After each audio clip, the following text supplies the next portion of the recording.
Hi, my name is zennethnevers. I'm a stand-up comedian slash motivational speaker who travels the world and helps people how to learn to be happy regardless of outside circumstances. I also run a children's charity that helps kids worldwide. You'll learn more about that in a little bit. But first off, I want to say how great it is to speak to Keith Andrew on his show. And I think it's awesome that he is trying to let everyone know, especially those with disabilities, that you don't have to let that hold you down and you don't have to hold that down. I truly applaud that.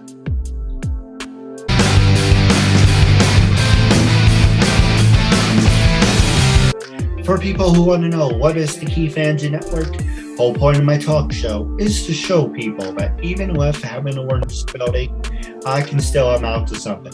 At the same time, I'm able to turn myself into an example for people out there dealing with any types of learning disabilities and disabilities to never give up and prove people wrong. Prove to them that labels do not dictate who you are and who you're going to be. Prove them you can step out to something. With that being said, first thing I want to point out is you don't have to have learning disabilities or disabilities to be a guest on my show. That's my catchphrase, and that's about me. By having people on the show, you're supporting your message, you're getting your 15 minutes of fame, and hey, you're supporting a good cause and making a new friend. So the first question I want to ask you is, you are a upcoming comedian and motivational speaker. So the first question I want to ask you is, what attracted you to begin your career as a comedian? Well, first off, thank you for inviting me to come out and to answer your question. I actually started the children's charity first. When I started the children's charity, society, and by society I mean social media, was kind of like, oh, you shouldn't joke about this or you shouldn't joke about that if you run a children's charity. And which, it's understandable. People bring their own struggle to your jokes or your platform. And I was kind of in a crossroads because I didn't want to stop being myself. I still wanted to be a happy-go-lucky person who jokes around a lot. But I also didn't want to have my message mitigated or lose audiences that I could potentially help out. So I was in that at that point in time where I needed to choose what to do. And one of the members of the board, my brother-in-law, he suggested, why don't you become a stand-up comedian? And then that way the world won't take so serious the things that you say on your social media, but on your private social media platforms. And so I did it and I enjoyed it. And I thought that initially I'm just going to shoot like one video and put it on YouTube and then tell the world that I'm a comedian. But I enjoyed it. And so I thought, okay, how can I do both? And the next step was easy. Well, don't do humor that's very divisive or offensive. I could still have adult-ish humor, but not do it in a way that's vulgar or raunchy. So that took me to comedy. And then in 2015, I had a motorcycle accident that caused brain damage. I got permanent brain damage. 60% of the surface of my brain was damaged. I was having a hard time speaking, retaining memory.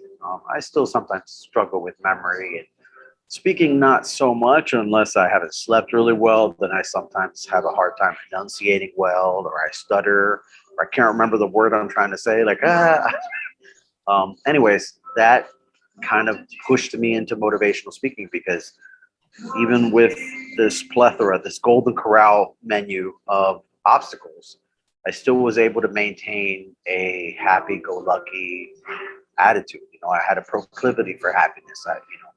My predisposition was for positivity. So that kind of launched me into motivational speaking. And then for the purpose of clout, I think I started, but I continued for self-growth. I got certified as a cognitive behavioral health therapist, and I studied neuroscience with Harvard, in case I don't sound pretentious yet. And that's kind of brought me to where I'm at. I think the biggest takeaway from all of this is that we have to learn well, the first thing that we got to learn is we got to learn the difference between what we can change and what we can't change. And for the latter, if you want to reach a level of happiness, then you have to obtain some level of acceptance. But if you want to take that happiness to the next level, achieve a level of gratefulness for even those things you think are bad, oh, this is so horrible. Yeah, but if you hadn't gone through that thing, there's something inside of you, something that wouldn't be there had you not gone through that obstacle. I'm sorry, I rambled on for like ever. Like I went around the elbow to get to the butthole, but I hope I answered your question.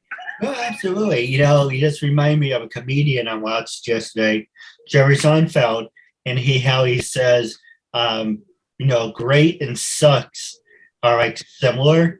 You go to a baseball game, it sucks, and you get a cold hot dog. It isn't great, but it's better than nothing. So it's close. You go to a shitty game, but hey, at least you get a great hot dog. So it's funny how great and I'll send you the link. It's really funny. I like Jerry Seinfeld. Yeah. Jerry's a good example of, I guess, of a comedian that insists on being clean.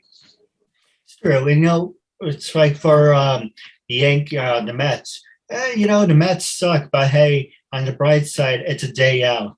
So you get a nice day out, but yes, you have to project yourself and walk in. Well, it's a horrible team that's going to lose. Hopefully they win, but, give or take 9 out of 10, they usually lose. But the other question I want to ask you is, you mentioned that you are also a motivational speaker. What inspired you to become a motivational speaker? Well, as I said, I was in a motorcycle accident and I had brain damage. And I remember posting a video when I woke up from the coma, basically because my first worry was, I have a children's charity event that's taking place in a few weeks. How the hell am I going to run this thing now? And when people watched the video, they were obviously very moved. And that charity event was one of the most successful we've ever had. But I think the other takeaway was very interesting. And that was, people would ask Zenneth, not only it's cool that you're thinking about the kids first thing you thought of when you woke up from a coma, but you also still have a sense of humor and you still have a positive attitude. How did you do that? They ask that all the time. How did you do that? And my answer was lots of morphine, but maybe Percocet, I don't know. But also, it was unknown to me at the moment, but I always have had a somewhat of a proclivity for positivity. I didn't have the greatest childhood. If I told you my life story, you'd be like, wow, I think even Jesus doesn't love you. But I don't know. Now I see all of those things as blessings instead of hardships. Those calamities ended up being like probably one of the greatest things that could have happened to me. No, absolutely. And God forbid anyone's in a coma. But if anyone should wake up from a coma, I think their first reaction, like, I have to go take a dump. I think that was sort of like a normal response. No, I woke up in the hospital and everybody was staring at me. But I don't remember the accident. I remember leaving the store, the corner store close to my home, and boom, I wake up in the hospital. So when everybody was staring at me, I thought I had a booger in my nose or something. But it was just, they were just amazed I made it. No, absolutely. So pretty much you were given a second chance, and here you go. You're spending it with me and on this great talk show. I appreciate that. Not to blow smoke anywhere. But the other shameless plug-in. But the other question I want to ask you, as being a upcoming comedian and speaker, what has been some of your greatest accomplishments? My 2 kids, they're my greatest accomplishment. So if they don't become doctors, it's on them. They let me down. But aside from that, I don't know, man. The children's charity is kind of cool. We've made a difference in over 250,000 children's lives worldwide. We run the charity mostly in the Central Florida area, but I want to say, I was going to say once a year, but this COVID was not friendly to us, so we didn't that year, and we might not this year. But usually once a year, we also will go to a third world country, for example, the Haiti earthquakes, or the hurricanes that took place in the Bahamas, and before that, the earthquakes that took place in Puerto Rico. We go and we help out to people in other areas of the world. I always argue with people about this. Instead of helping other people around the world, we should help ourselves first. And not to sound, like an ass or anything. I mean, for an example, you always hear people. Oh, whatever. Too late. But I mean, for an example, look at it from my point of view. We have a homeless problem. If we took the homeless population off the street and say, you know what, you're going to be at this hotel, we're going to give you a shave and a haircut, and I don't know, we're going to make you guys go to Walmart, or we're going to put you, homeless people in the Navy or the Army, the Air Force. If you get every single person that's homeless off the street, we won't have a homeless problem. So when I hear people say we need to help people in Africa and Haiti, I mean, that sounds wonderful, but we have a homeless problem here in America. Not to talk about politics, shouldn't we help ourselves first? And once everyone is under control, then we can all go out and branch out and help other people. But you have to help. There's former people who are in the Army who served this country, and now they're living on the street. To me, that's unacceptable, and that's the government's responsibility, number one, to help our veterans. But see where I'm coming? It's like we have our own problems. We can't go and police the world. That's one problem with Afghanistan, is we tried to help people who live like back in the Stone Ages, who don't understand American values, and try to give it to them, but not to talk about politics. The biggest thing I want to say is, if you can't help yourself, how are you expected to help other people? Yeah, I mean, I get similar opinions like that all the time, and I always politely disagree with them. There isn't a compassion balance and checks. I mean, if we start to open that door, then where do we stop? Am I allowed to go to people that donate to SPCA and go, hey, you shouldn't donate to them, you should donate to children? And then can someone come to me and be like, hey, you shouldn't help children, you should help children with special needs? Like, compassion isn't like that. Like, people in need are people in need. I'm not really religious, but I would imagine that if I were, or if God were to come judge me, he wouldn't say, whoa, you helped Africans but not Americans, you're not going into heaven. Like, there's only one race, that's the human race. So you can help everyone, as many as you can, and I would encourage people to help whoever they want to help by whatever means they can or cannot. Additionally, when we think about like the world's wisest person of all time, or the smartest person, everybody always says Einstein. I mean, it's kind of funny that they say that. I'm sure that there have been plenty of people that were even smarter than Einstein that we know about, but we don't actually know they were smarter. But we definitely can agree that if we have had approximately 110 billion human beings on the planet from beginning to end, there's no way that one German guy we all remember is the smartest man. Chances are that individual that is the smartest that has ever walked the planet, no one even knows about. He's probably in the jungle, or in India, or in Africa. And so when we start to say, no, let's help this group of people, we're kind of closing off our possibilities of discovering the next Einstein.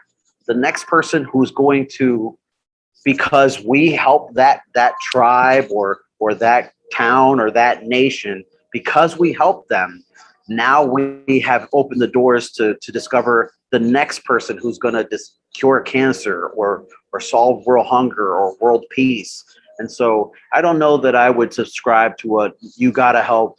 Now, you're not wrong. Approximately 15 million children go to bed every night hungry. But again, now you start to go into like, well, semantics, because they're hungry because they could use one more meal. But you could make a good argument that in other parts of the country, so in Haiti is the poorest country in the Western Hemisphere, or no, correction. Haiti was the poorest country in the Western Hemisphere before the earthquakes. That's before the last earthquakes, and now they just got hit again. So those individuals, they're not struggling because they could use one more meal. Some of them don't have access to clean water. Some people, they don't have access to like very simple solutions to long-term problems like curing malaria or cholera. So what we consider poverty in the US, this is what we consider poverty, is a roof over our heads, refrigerator, running water, but we don't have cable television. Again, I'm starting to get into like a different type of slippery surface where we try to prioritize compassion, and that's not good either. A common example of people doing that is when Karen says, "Hey, can you pray for me? My husband is trying to get a promotion," and then some people are tempted like, "Oh yeah, children are dying in Africa, but I'll pray for you, Karen." Let's be careful of that as well. That's another extremity. Compassion isn't a random amount of slices of pie, and there's only X amount of pie slices to give, and so you have to ration it. No, it's infinite. It's endless. Just like the universe or God or whatever contemplative you want to plug in. Love is endless. We can be compassionate to Karen as well as to children in Africa and help children here in the United States. So yeah, I mean, I see the individual's perspective when they say that, but I don't necessarily, I don't want to really kind of promote that sort of thinking, in my opinion. But I respect people that have that way of thinking. No, I agree. The other thing I want to promote is, and not really promote, support, everyone should go out, get vaccinated, wear a mask. The faster people go out and get vaccinated, the faster we could condense the virus and control it. And unfortunately, the CDC and other people say this thing will never fully go away. It's going to be like the flu. Terrific. Something else to worry about. But the more important thing is, if we can control it, we don't have to wear the mask anymore. We don't want to be like China. And, it's, in a way, it's, I'm trying to find a word for it. It was always weird to see when you think of China, they always have a mask on. But we don't want to do that for the rest of our lives. But we don't want to be like that. So the biggest thing is, it's free. Go out, get vaccinated. That puts a big dent in this whole pandemic. And Den's wife, as one man once said, life will find a way to go. I'm added to what he said. He said, life will find a way. But for me, it will be life will find a way to go back to what's somewhat normal. Because the more people don't get vaccinated, recently came out in the news and said, this thing's got to be around until the end of 2022. It's kind of like, that's why I said, people need to get off their asses, get vaccinated, because I don't want this thing to last, for, 3-4 more years. I want my life back. I want to go back to work. I want to go back to meet and greets, enjoy life, not put myself in a freaking hazmat suit or a giant bubble and be bubble boy for the rest of my life. But anyway, that's give me some time to reflect on that. Well, I mean, okay, so I would use an old Chinese folklore story where it was a farmer, and one of his horses had ran away. And all the townspeople came and they go, "Oh, that's such bad luck." And he said, "Maybe." And they go, "Okay." And then the next day, the horse came back with 6 more horses. And all the townspeople come up to him. They're like, "Oh, wow, that's such good luck." And he said, "Maybe."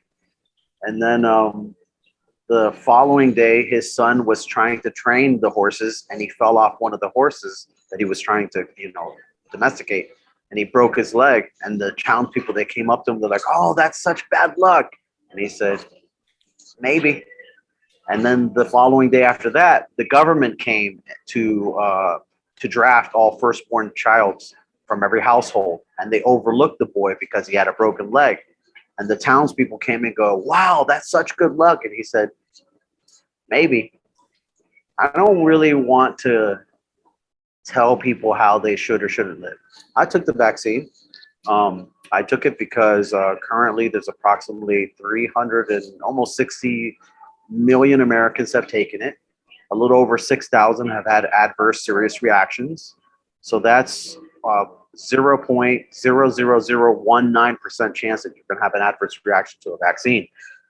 We don't really know for a fact if it's going to eliminate it, not eliminate it. We know that you can still catch it. We know you can still give it to others. Here's what they think. They think that you'll have a less of a chance of dying from it. That has been a pretty clear indicator. I'm right now at my wife's hospital. I'm at my wife's hospital. I'm not wearing a mask because I'm actually at a table drinking, but I'm at my wife's hospital. Since the vaccine has come online, they have had, I think, only 1, maybe 2 deaths since that of individuals that are vaccinated. So the data is showing that it's very likely to save your life. There's a lot of information regarding Delta and some of the variants and what that may or may not do. It's really hard to tell if this will become a new normal, if COVID will become like the flu, and even the flu. So with the flu, you have a group of scientists they're American, but they're right now in Guatemala working with pigs. They have been able to come up with what's called the universal flu shot. It's one time of a shot that'll cure not only the flu, the current strands, all the current strands, as well as future strands of the flu. The problem is that you have to take 11 shots to do it, and they want to try to get it down to 1 or 2. Yeah. Is it possible that COVID can be like the flu and it'll be a while until we get a universal? I don't know. I really can't. I try not to focus on those things. I just say maybe. For now, the data seems to indicate that the vaccine is helping. I don't shove the vaccine down people's throats. I think people have to do it on their own recognizance. That being said, there is precedents that maybe in the future that will take place. I don't know that the government will make us, but maybe the businesses and, as a comedian or a motivational speaker, when I get booked, some places require me to have the vaccine. Maybe that'll be the way that people just end up doing, or maybe enough people will, for me, it's not about, and I'm sorry, I'm rambling on again. For me, it's not about returning to to normal. I don't like this thing, but it's a small inconvenience. For me, it's about saving lives. Are we going to be able to lower the amount of people some people are going to die? A lot of people are dying. Can we lower that number by trusting one another and trusting science?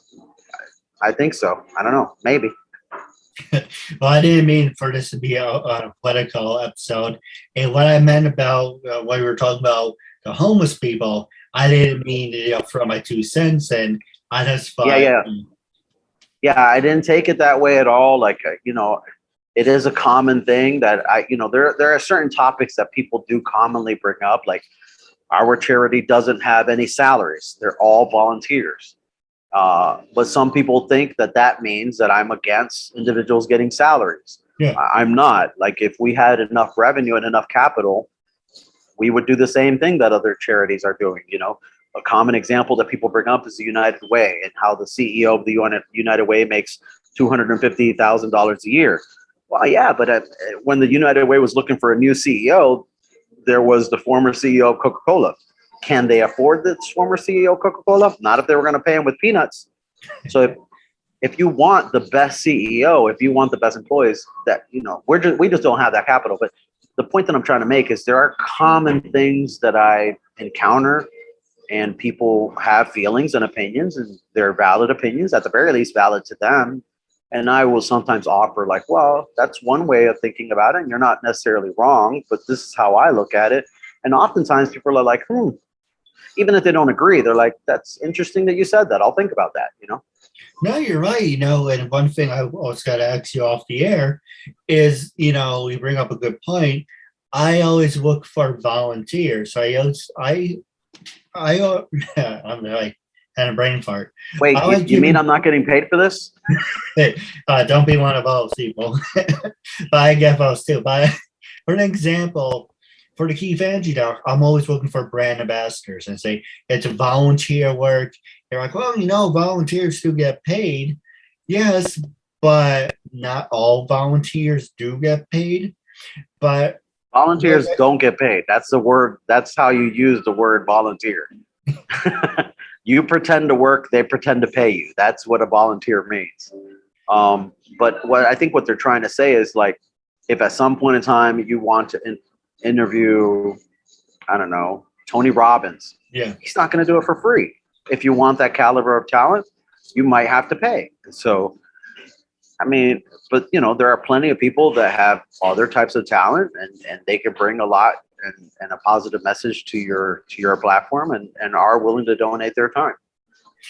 No, I'm not famous like Tony Robbins yet, so you got lucky. No, there's a lot of people I actually turn down interviews for. You know, I'm like, okay, let's do an interview. Okay, 30 minutes, $500. I'm like, absolutely not. One, you're not traveling. Two, you're not going anywhere. And three, you're sitting on your ass doing nothing. What I got paid $500 just to do something. But the reason I don't pay people is I feel that I'm bribing them, number one, and also it takes away from the message. By having you on the show, yes, you may or may not have disabilities, but by you taking the time to be a guest on my talk show, you're supporting someone who has disabilities, supporting people out there who want to follow in my footsteps or in their own footsteps, and say, hey, labels do not dictate who you are going to be. I'm more of a independent, motivational talk show host, and I'm making that solid statement of saying, hey, look what I'm doing with disabilities. If I can do it, you can too. You can too. But it's just when I feel money comes involved, are you doing it for the message? I understand, it's the pandemic, you have to make a living, but it takes away from the message. Now, for an example, if I ever had a studio, I'd love to buy you lunch and be, okay, he's traveling in, he's flying in, he's staying at a hotel, he's paying for a taxi, you want to get reimbursed. Understandable. You're traveling, but you're sitting home on a computer screen, and it's kind of like, you know what I mean? It's if you're traveling and moving, I understand, but when you're just, hey, press a button, boom, there you are, it takes away from it. But I do have a couple questions for you off the air. But real quick, I just to be clear, I obviously I'm doing this interview for free, because I had the time, but I also have everybody on the children's charity is a volunteer. None of them get paid. But I want to one more time reiterate: there's nothing wrong with paying people that if you can afford it. If you can't, if I could afford it, I would have a CEO better than me that would run it, because I would be a dumb stupid face if I said, oh, let's assume that I can afford the CEO of AT&T, Coca-Cola, McDonald's. I can afford it, but I don't want to afford it. I want to do it for myself. Well, I may run my company to the ground. I may help far less children because of stubbornness. If I had the money, I would definitely pay those people. If I had a talk show and I could afford I don't know who charges a lot. Bill Plug in Maher. whoever you want. Whoever you want. Plug in this person, and you want them, but this is what they charge. If you can afford it, do it. Why wouldn't you do it? Like you could see so many more people would go to your platform and watch your show just to see that person. So there's nothing wrong with that person, even if they're just in the comfort of their room. There's a story, and I'm going to ruin the story, but I remember the takeaway. The takeaway was basically this engineer got hired to fix, let's say it's a printing machine. And he went over and he looked and saw, and then he went and he hit the reset button and started it back up, and it started up, and he was like, okay, that'll be $5,000. And the owner was like, what? You just hit a button. Yeah, but I went to school for 10 years so that I know exactly what button to hit. Like I'm not trying to say that you shouldn't pay people, and I'm not trying to say that you should pay someone. Listen, if you can afford it, great. And if you can't because you're on a certain budget, that's not an excuse to not at least try to help other people, which is what I've perceived that you're trying to do. You may have other reasons that you don't pay someone $500 or $5,000, or maybe just monetary. But either way, you didn't sit on your butt and said, well, since I can't have Tim Robbins, or Tony Robbins, I'm not going to do anything. No, I mean, if you can't afford it, that's, our children's charity, we don't have a lot of money. But sometimes when you do something very little, first off, it's little to you, but it might be big to them. The Keith Andrew Network, there's somebody's watching the show, and maybe this may seem like, maybe, I'm not going to crap on your show, but let's say that somebody else might say, oh, what poor production, look how bad the CGI is, or, whatever. Fair enough. Maybe they're not wrong, but maybe someone else is watching the show and goes, wow, I was really, really moved by that. You can't really put a price on that. You know what I mean? So I applaud you for having, not letting certain things hold you back, not letting your disabilities hold you back, not letting your budget hold you back. But I don't know that I want to poo-poo on anybody that can't afford to pay somebody. If they can, that's great too. No, absolutely. Now wrapping up the show, I do have questions for you off the air. But for our listeners, if you're watching on Facebook, hit that notification button. You will be notified when brand new episodes are up and ready. If you're watching on YouTube, make sure to like, subscribe, comment, hit the notification, and we have brand new content coming from the Keith Andrew Network. Now, wrapping up our interview segment, it was a real honor and privilege having you as a guest, and I'm looking forward to part 2. And until we meet again, I catch you later. Thank you, and have a good night.